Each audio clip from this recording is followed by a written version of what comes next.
Congress of the United States gave the men and women in the Gulf a standing ovation. That brought the tears of an Air Force nurse, Captain Diane Merritt. Mostly when they applauded our being here, our reasons for being here, our real reasons for being here. And when he said, God bless the United States, it kind of hits home. You don't realize how much you can miss a place until you're not there anymore. But for some here, part of the president's message rang hollow. They see economic and social problems at home being a worse threat than Saddam Hussein. Are you worried about the economy back home? Always been worried about it all my life. That's why I joined the Air Force.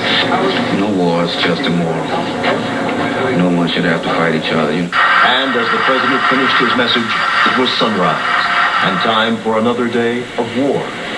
For today, Rick Davis, NBC News, Saudi Arabia.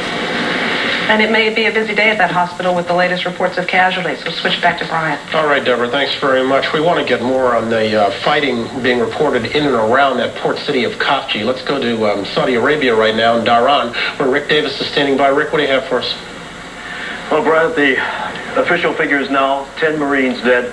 No word is yet of how many other members of the Allied forces who are fighting alongside the Marines have died or have been injured. And there are unconfirmed reports, but reliable sources say that the fighting is still going on up there, and that perhaps 2 battalions, that would be 1,000 men and 80 military vehicles, have now crossed the border or are crossing the border.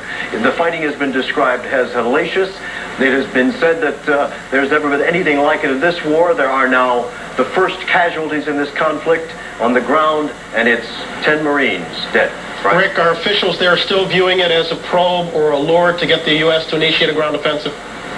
It doesn't seem that would be possible anymore. It seemed that last night's action may have been a probe to a preliminary ground assault. It appears that the Iraqis are now carrying the ground war to the Americans instead of waiting for that ground war to be carried to them. Okay, Rick Davis and Dhahran, thank you. Let's go to the Pentagon. Katie Couric, what's new on your end?